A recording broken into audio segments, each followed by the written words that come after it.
Raios laser capazes de cortar rocha sólida. Câmaras acústicas que permitem a comunicação interplanetária. E a arquitetura concebida para canalizar energia cósmica. Todos esses seriam exemplos dramáticos da nossa própria tecnologia moderna? Ou seriam exemplares de espantosas conquistas feitas na antiguidade? Esses enormes cubos de pedra só podem ter sido removidos da montanha com algum tipo de instrumento a laser capaz de liquefazer a rocha. Esses templos eram usados para se comunicar com os deuses e receber energias cósmicas. Uns acham que esse é um dos casos em que uma civilização antiga foi ajudada pelos alienígenas do passado. Milhões de pessoas em todo o mundo acreditam que fomos visitados por seres extraterrestres no passado. E se for verdade? Será que os alienígenas do passado ajudaram a moldar nossa história? E podemos encontrar as provas examinando os métodos de construção dos engenheiros da antiguidade? Quem eram eles? Por que vieram? Que pistas deixaram? Para onde foram? Irão retornar? Alienígenas do passado.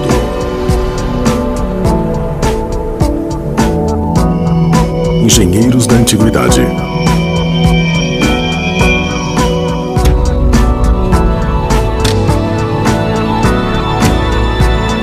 Peru, América do Sul.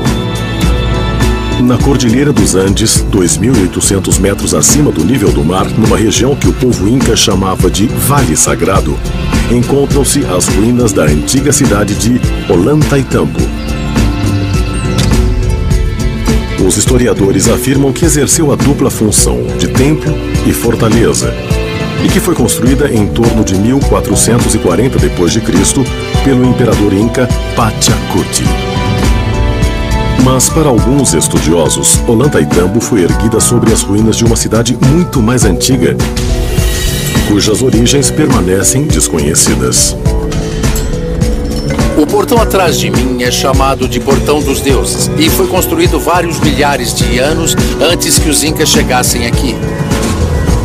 Foi construído por uma cultura chamada Hunan Pachá. Nós o chamamos assim porque não temos ideia de quem foram, de onde vieram ou para onde foram. Não restam dúvidas de que os setores mais antigos de Ollantaytambo têm pelo menos 12.000 anos, se não mais.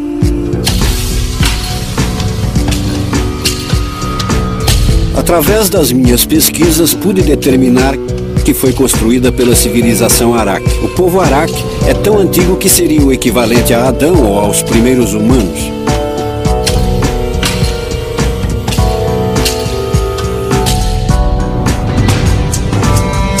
Mas como os mais antigos seres humanos foram capazes de produzir estruturas tão espantosas, com imensos blocos de pedra encaixados com total precisão? Ou construído aquedutos e sistemas de irrigação que ainda funcionam hoje? Ou transportado e erigido pedras colossais de granito, cada uma pesando mais de 50 toneladas. Ollantaytambo é uma fortaleza na montanha. É famosa especialmente pelos blocos incrivelmente grandes usados em sua construção. Em especial os que estão no nível mais alto, no ponto mais alto da montanha. 6 deles estão posicionados lado a lado e foram transportados de outra montanha. Para isso, os incas tinham de cruzar uma planície, um rio e subir a montanha. E o grande mistério é como eles foram capazes de não só cortar esses blocos de pedras, como levá-los montanha acima. Hoje em dia, para transportar uma rocha de 50 toneladas, precisaríamos de uma unidade especial de transporte que inclui vigas de aço, vários eixos e macacos hidráulicos. Para subir a encosta, teremos de mudar a face da montanha, abrir uma estrada. Talvez ancorar a rocha com algum tipo de cabo e sistema de polias. Há várias opções, mas nenhuma delas era disponível ao antigo povo inca. Estas 6 lajes gigantescas de granito vermelho estão aqui há milhares de anos, graças à espetacular engenharia dos antigos incas. Quando há um terremoto, esses calços se movem absorvendo o choque do terremoto, e isso mantém as gigantescas lajes intactas. A capacidade de encaixar com perfeição pedras de várias toneladas, de tal forma que nem um fio de cabelo é capaz de passar por elas. Não é uma questão de esforço e horas de trabalho, é uma questão de tecnologia.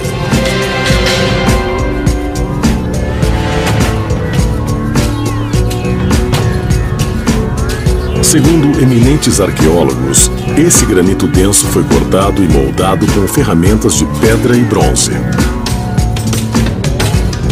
Mas evidências de tais instrumentos nunca foram encontradas no local.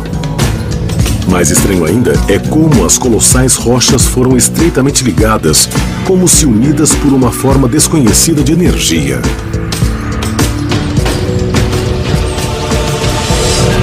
É quase como se 2 pedras fossem encostadas e depois recebessem alguma espécie de alta radiação ou um laser que fundisse as rochas. E depois colocavam uma terceira pedra e a fundiam também. Não há explicação para como eles eram capazes de criar uma fonte de calor tão intensa e fundir as rochas de modo tão inexplicável. Outras evidências dos métodos misteriosos usados pelos antigos incas podem ser encontradas perto dali, no Templo de Condor, onde enormes lajes de andesina foram extraídas da pedreira chamada Muro da Rocha Viva. O Templo do Condor é curioso porque encontramos enormes cubos de pedra de andesina, que é muito dura, e que foram extraídas da montanha com tal precisão que não se vê um arranhão na superfície. Os cantos, tão pouco, são pontudos, mas perfeitamente redondos, e ninguém sabe explicar como isso foi realizado. A superfície da rocha parece áspera, mas quando você a toca, parece lisa, como um espelho, o que significa que algum tipo de processo de vitrificação foi usado. E no fundo, de onde a alcova foi escavada, vemos linhas cruzadas. Na minha opinião, essas linhas são marcas de serra. Para mim, essas linhas são provas irrefutáveis da existência de máquinas antigas. As ferramentas pré-históricas não funcionariam. Ollantaytambo é feita principalmente de andesina.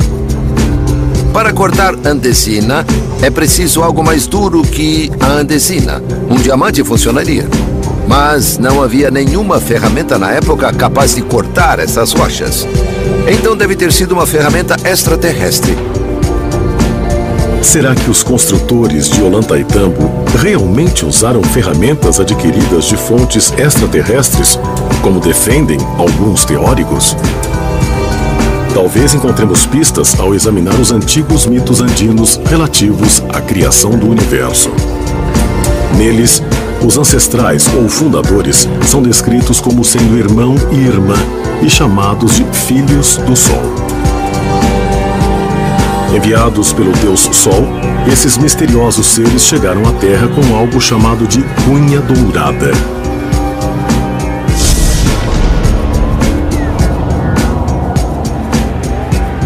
Essa cunha dourada seria algum tipo de ferramenta capaz de cortar pedras e talvez até fazer levantar os blocos gigantes até o lugar certo?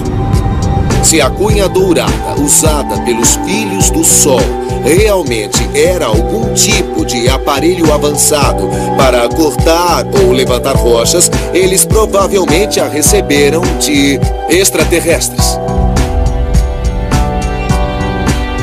O fato de Ollantaytambo especificamente ter essa história sobre a cunha dourada me leva a crer que ocorreu algum tipo de atividade extraterrestre naquele local há muitos e muitos milhares de anos.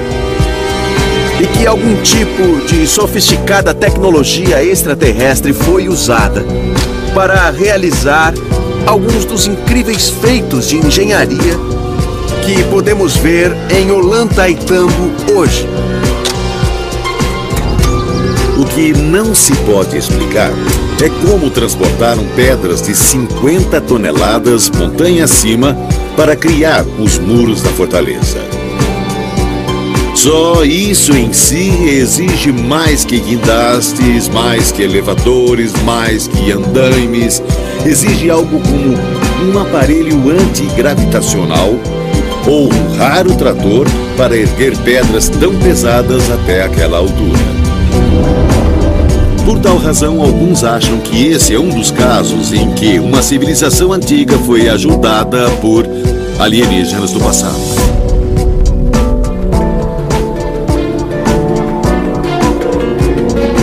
As espantosas realizações dos antigos povos andinos realmente provariam que o homem primitivo entrou em contato com os seres de outros planetas?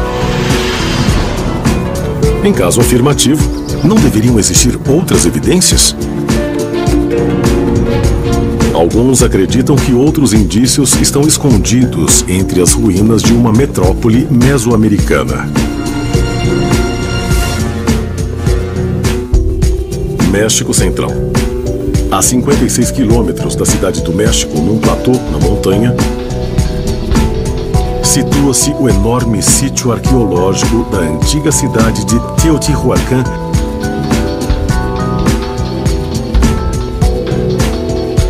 De sua fundação, em torno de 100 a.C., até sua queda, entre os séculos VII e VIII, Teotihuacan foi uma das maiores cidades do mundo antigo, com mais de 150 mil habitantes em seu auge. Ao entrar na cidade, você imediatamente fica impressionado com a disposição moderna da cidade. Tem a Rua dos Mortos, que se estende por quilômetros, ao longo da qual estão os principais prédios cerimoniais, incluindo algumas das maiores construções jamais erigidas no Novo Mundo.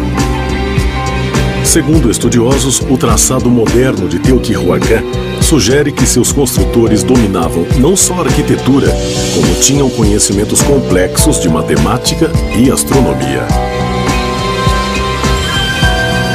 Visto do alto, o layout da cidade se parece estranhamente com a placa de circuito de um computador com dois grandes processadores, a pirâmide do Sol e a pirâmide da Lua. Os pesquisadores também encontraram numerosas e notáveis semelhanças com as grandes pirâmides do Egito. Analisando esses prédios, nós vemos que a matemática incorporada a eles é a mesma encontrada na Grande Pirâmide e nas outras do platô de Gizé.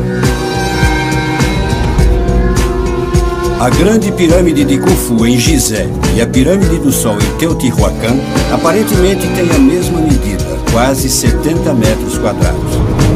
O perímetro de base da Pirâmide do Sol tem 4 vezes π sua altura. Em Gizé, tem 2 vezes π sua altura. Ou seja, a Pirâmide do Sol tem exatamente a metade da altura da Pirâmide de Gizé. Teotihuacan foi criada segundo um traçado específico. O Templo do Sol, o Templo da Lua e o Templo de Quetzalcoatl estão na mesma disposição da constelação de Órion, que é basicamente a disposição em que as 3 pirâmides do platô de Gizé foram construídas. O traçado e a disposição de Teotihuacan são comparáveis aos de Gizé, devido a influências semelhantes de seres extraterrestres, como afirmam alguns teóricos. Quando nos deparamos com pirâmides semelhantes, como as de Teotihuacan e as de Gizé, somos levados a pensar que os mesmos construtores, os mesmos arquitetos estão por trás desses gigantescos conjuntos. Mas talvez o aspecto mais intrigante de Teotihuacan seja a descoberta por arqueólogos de que numerosas construções estão repletas de incrustações de mica, um mineral encontrado apenas a 4.800 quilômetros de distância no Brasil. A mica foi encontrada em prédios, em conjuntos residenciais, templos e ao longo de estradas. Está por toda parte. As placas de mica provavelmente foram transportadas por milhares de quilômetros, desde o Brasil, que é a fonte mais próxima. Mas por que eles fizeram isso? Obviamente não usaram a mica para decorar, porque não era visível. A mica tem propriedades elétricas que fazem dela um excelente isolante, bloqueia a transmissão de eletricidade. Também é muito útil por permanecer estável a altas temperaturas, sendo portanto usada em portas de fornos e fornalhas. É transparente, podemos ver através dela e resiste a descargas elétricas e de temperatura. Então eles devem ter tido uma razão muito específica para incorporar a mica. E a única razão para eles terem feito isso é que esse silicato fazia parte de alguma tecnologia. Recentemente, arqueólogos também descobriram grandes quantidades de cristais de mica numa câmara subterrânea, bem como em vários poços ao longo da Avenida dos Mortos.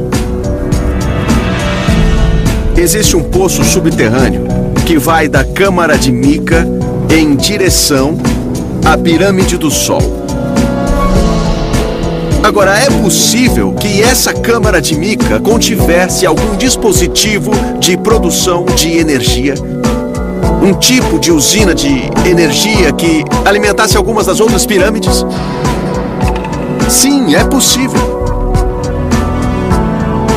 Há muitas semelhanças entre as pirâmides de Teotihuacan e as pirâmides de Gizé.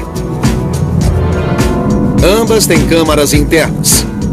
Alguns acham que a grande pirâmide em si era um imenso gerador de micro-ondas, que literalmente alimentava um satélite ou outro tipo de nave espacial ou instalação. Pode ser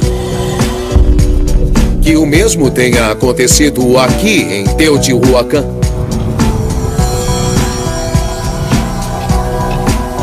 Se a pirâmide do Sol realmente foi concebida para gerar energia, como esses teóricos acreditam, suas câmaras e poços revestidos de mica teriam sido usados como uma rede de força que interconectava a cidade toda. Ou a mica teria servido a outro propósito, talvez ligado à proteção.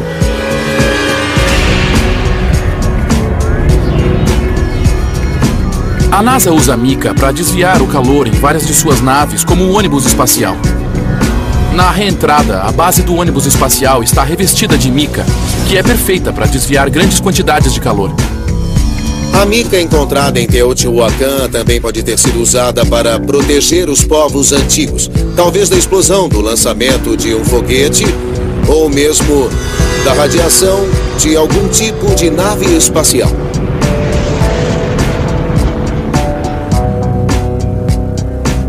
Mas se os construtores de Teotihuacan usaram a mica com o propósito de gerar energia e proteger da radiação, de onde veio essa avançada engenharia e conhecimento sobre construção? As primeiras descrições em Teotihuacan tratam de deuses descendo do céu em naves ou serpentes aladas. Então algo extraordinário aconteceu lá.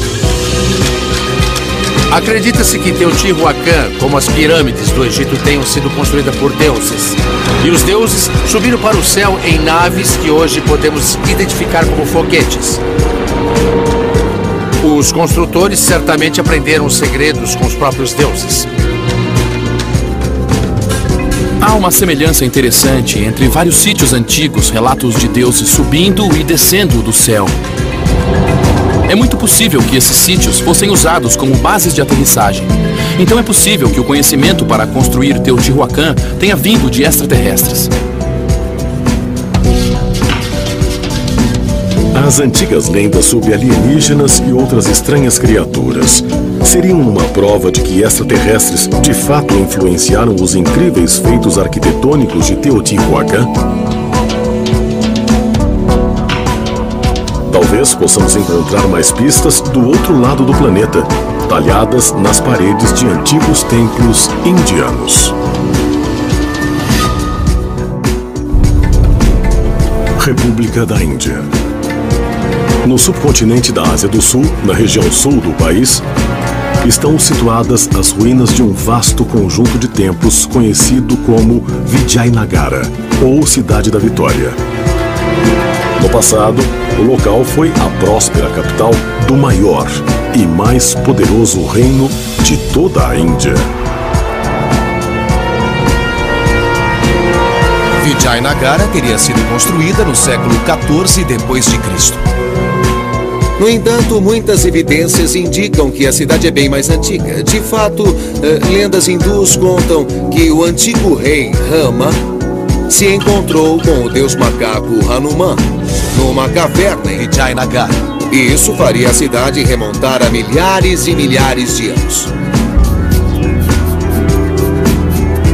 A região sul da Índia já era ocupada por humanos há centenas de milhares de anos. A cidade de Vijayanagara certamente é o maior assentamento que jamais existiu, mas outras civilizações viveram lá muito antes. Segundo estudiosos, os templos de Vijayanagara foram construídos a partir de antigas fórmulas matemáticas e geométricas, encontradas apenas no vasto Shastra, um tradicional sistema hindu de design que se baseia em alinhar arte e arquitetura com os elementos terra, água, ar, fogo e espaço. A arquitetura Vastu é única porque cria estruturas que devem se harmonizar com energias terrestres e cósmicas. Eles construíam estruturas com o desejo de que estivessem em harmonia com a Terra. Pensavam a Terra como contida num sistema nervoso espacial e o sistema solar como contido no universo espacial. Tudo é apenas um único sistema nervoso. A Terra em si está ligada ao resto do universo desse modo e recebe e emana energia usando esse sistema nervoso. Esses templos ilustram isso com perfeição. Pode ser que esses espaços tenham sido usados como dispositivos para mergulhar fundo na consciência humana e se comunicar com os deuses.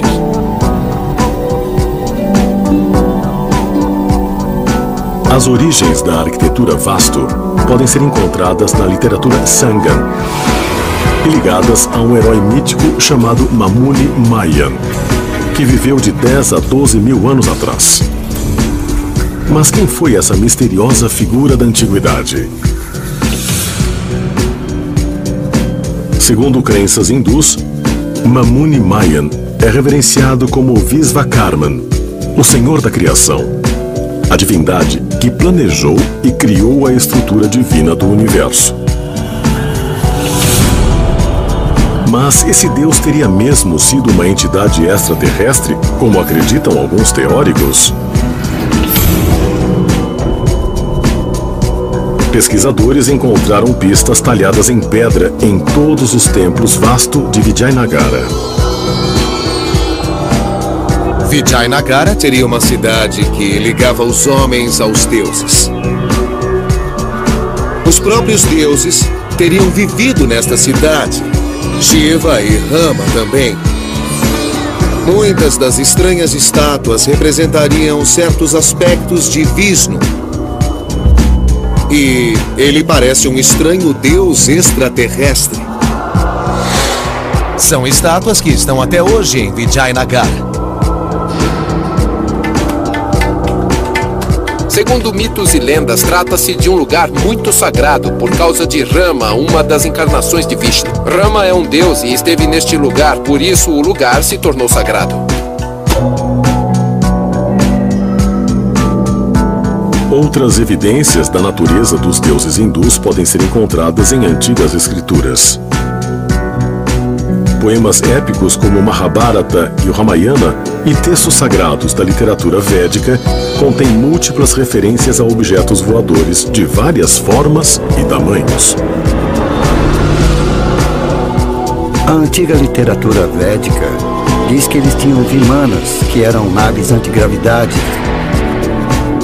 e que voavam pelo céu. A construção vimana está detalhada no Mahabharata e em alguns outros livros antigos e histórias que chegaram até nós.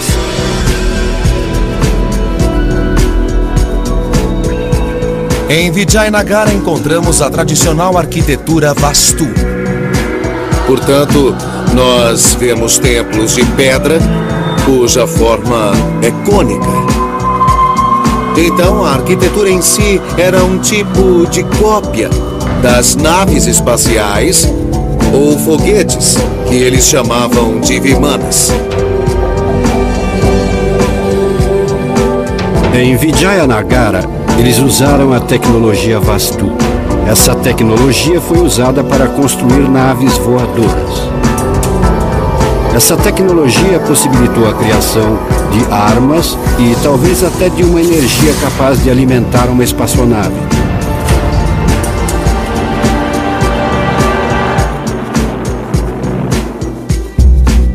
Vimanas eram o que chamamos hoje de naves espaciais, máquinas voadoras, mas temos um tipo diferente de nave espacial.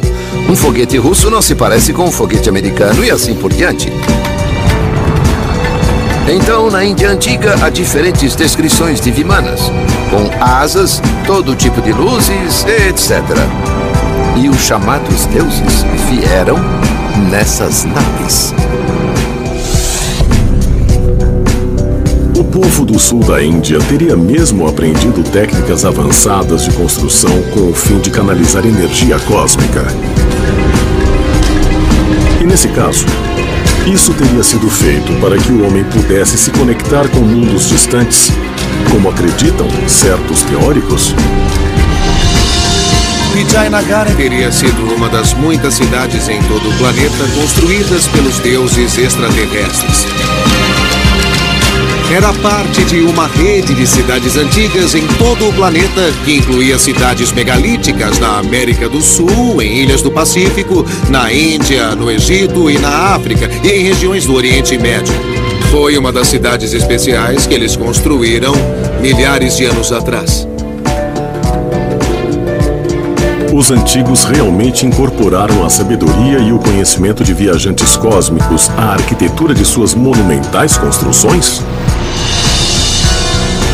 Nesse caso, não deveria haver mais evidências desse contato em outros lugares do mundo? E se descobertas recentes indicassem que os antigos egípcios usaram máquinas e outras tecnologias avançadas?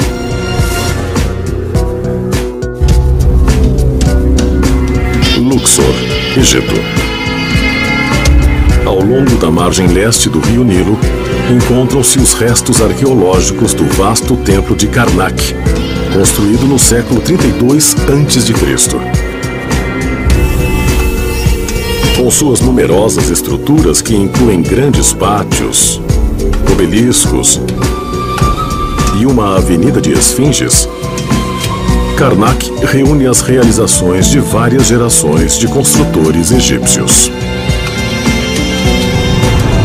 Quando vamos a Luxor e visitamos o templo de Karnak, vemos enormes pilares, gigantescos obeliscos. E o mais impressionante é o fato de ser um dos poucos lugares que contaram com mais de 30 faraós para ampliar seu tamanho e riqueza de conhecimento ao longo de um vasto período de tempo. Há séculos, estudiosos e arqueólogos consideram Karnak um dos mais dramáticos exemplos da espantosa habilidade tecnológica dos antigos. Mas será que as técnicas de construção usadas nesses fantásticos monumentos podem revelar algo mais? Algo que não pertence a este planeta? Quando observamos os hieróglifos, ficamos admirados com sua beleza e com o cuidado com que foram talhados. Nós estamos diante de uma tecnologia tão perfeita e tão esplêndida que quase nos faz chorar a cada vez que nos deparamos com ela. Segundo especialistas, as evidências mais impactantes do uso de máquinas avançadas podem ser encontradas nos altos obeliscos de Karnak. Os obeliscos têm as mesmas inscrições talhadas nos 4 lados. São todas exatamente iguais. Tratam-se de hieróglifos finamente talhados e articulados naquele granito vermelho. Olhando hoje, diríamos que algum tipo de máquina talhou os obeliscos.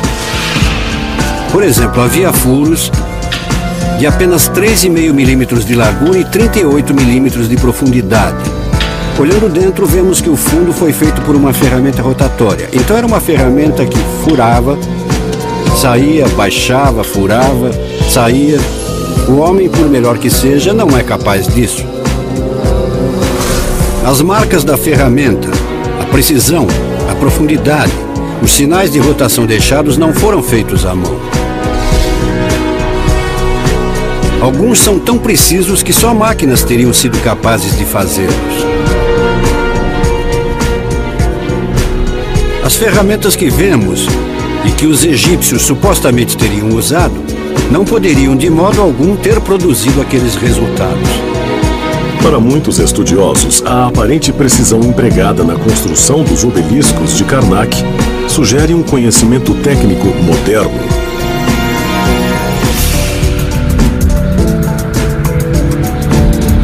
Nossa civilização é baseada na precisão. Fabricar algo hoje de 10 milionésimos de centímetro ou 1 milionésimo de centímetro é comum porque esse nível de precisão é necessário. Tem um propósito. Mas como explicar tal precisão em construções antigas? Se olharmos a estátua de Ramsés, ela é tão perfeita que nos perguntamos como pôde ter sido feita com ferramentas supostamente primitivas, porque hoje só podemos fazer aquilo com máquinas. Verificamos a simetria da estátua de Ramsés usando 2 imagens, as mesmas fotografias, fazendo transparências e comparando a da esquerda com a da direita. Nós a viramos e a colocamos sobre o original. E, como podemos ver, a correspondência é perfeita.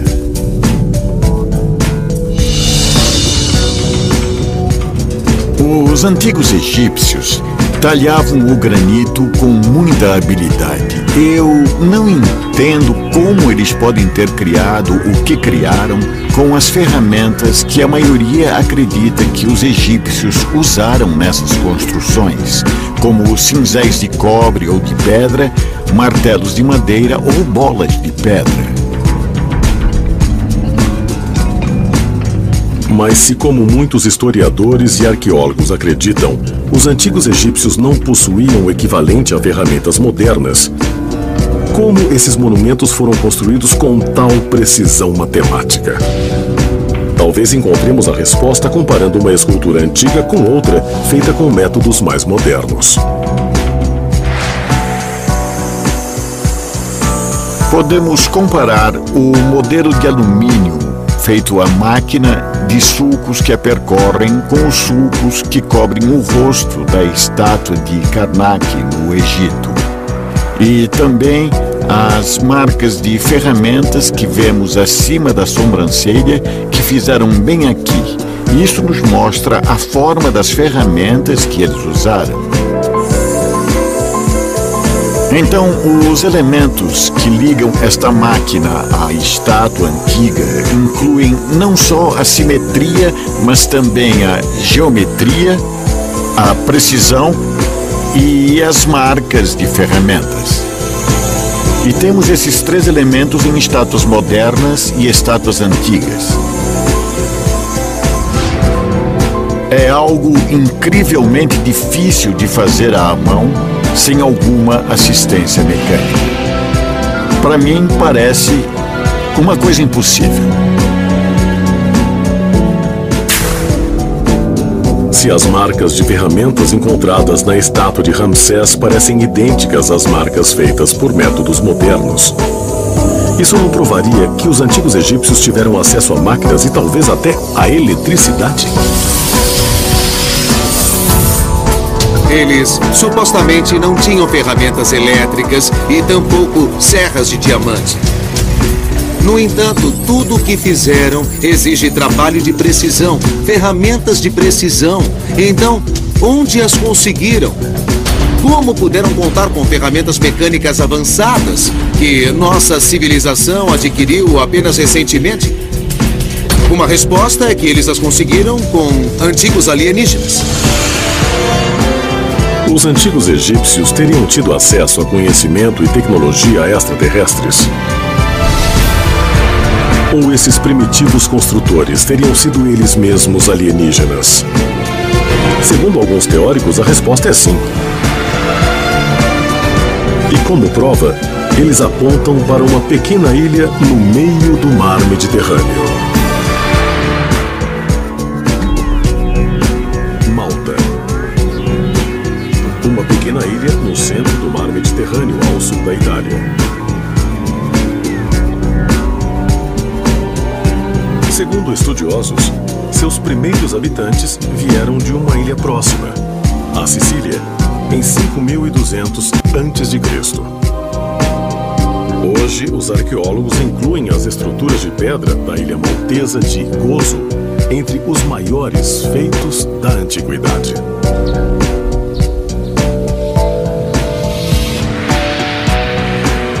Os templos de Malta e Gozo são mais de 1000 anos mais antigos que as pirâmides do Egito. São as primeiras arquiteturas monumentais do mundo. Há traços de engenharia nesses templos que são absolutamente espantosos, como espaços fechados por muros, vias pavimentadas, alguns apresentam tetos. Com certeza, estruturas dessa complexidade demorariam muito tempo para surgir na Terra. As construções são anteriores à invenção da roda ou das ferramentas de metais e intrigam os especialistas por suas dimensões e o uso de pedras monolíticas verticalmente arranjadas, cada uma pesando mais de 20 toneladas. Apenas recentemente, nós desenvolvemos instrumentos suficientemente precisos para comprovar que algumas sociedades antigas eram capazes de moldar pedras com precisão ótica, uma precisão maior do que a que conseguimos obter hoje. Então deviam ter tido alguma tecnologia avançada para terem sido capazes de fazer isso. Mas se os construtores de Malta usaram tecnologia avançada, de onde ela veio? Segundo pesquisadores, a resposta pode ser encontrada entre os numerosos mistérios de Malta, como as chamadas rotas para carros, que podem ser vistas por toda a ilha. Essas incisões paralelas na rocha podem ser identificadas como rotas para carros. Mas o que realmente eram, ou qual seu propósito, nós não sabemos, não há escritos. As rotas de Malta têm 1,20 m de largura. São espaçadas de modo uniforme. Algumas têm centenas de metros, outras têm quilômetros. Segundo estudos, provavelmente foram construídas há 10.000 anos, porque alguns templos foram erguidos bem em cima dessas rotas. Segundo alguns teóricos, essas rotas, na verdade, evidenciam que Malta foi um dos primeiros centros industriais da Terra. Parece que essas rotas para carros, na verdade, eram algum tipo de antiga ferrovia. E essa ferrovia servia para transportar maquinário pesado, como acontece nas minas modernas hoje em dia. Ou como os foguetes são transportados até a base de lançamento. Outras evidências do uso de tecnologia avançada em Malta estão debaixo da terra. Em 1902, trabalhadores que erguiam os alicerces para várias casas descobriram por acaso um misterioso santuário que data de 2500 a.C. Chamada de hipogeu, a estrutura subterrânea revelou ter 3 níveis, todos escavados na rocha sólida. Estima-se que eles tenham retirado mais de 2.000 toneladas de pedras dessas câmaras subterrâneas para criar um espaço que reproduz perfeitamente os templos na superfície. Talvez um dos maiores mistérios do hipogeu sejam as propriedades acústicas da chamada Sala do Oráculo. As propriedades acústicas dessa sala são absolutamente extraordinárias. O que acontece é que, se uma pessoa estiver na sala do oráculo, sua voz é transportada e ouvida em todo o complexo.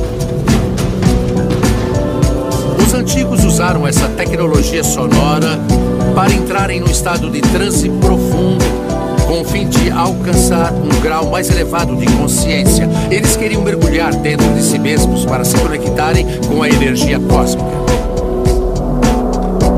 A sala do oráculo teria sido usada para a comunicação com os deuses ou talvez com ancestrais vindos do espaço.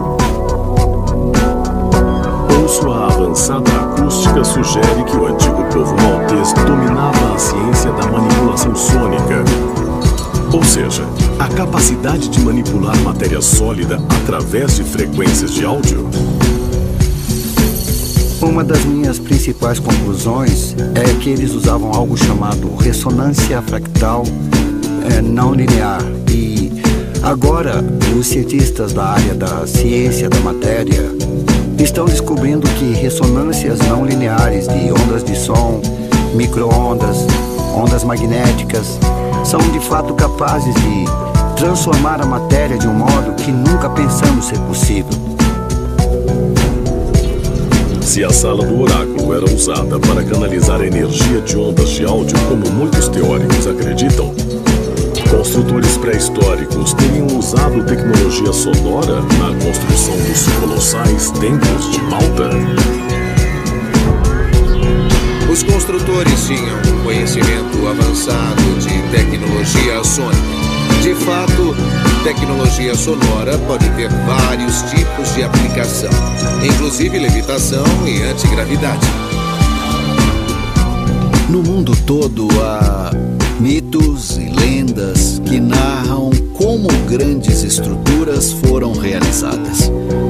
Falam de movimentar pedras com o uso do som, sobre o emprego de instrumentos cujos sons ou vibrações elevavam as pedras de modo que podiam ser transportadas como se não tivessem peso algum.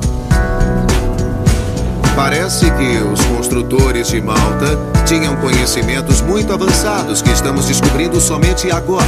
E achamos que receberam esses conhecimentos de extraterrestres. Enormes blocos de pedra, misteriosas técnicas de construção e precisão matemática que desafiam tudo o que é possível na era moderna.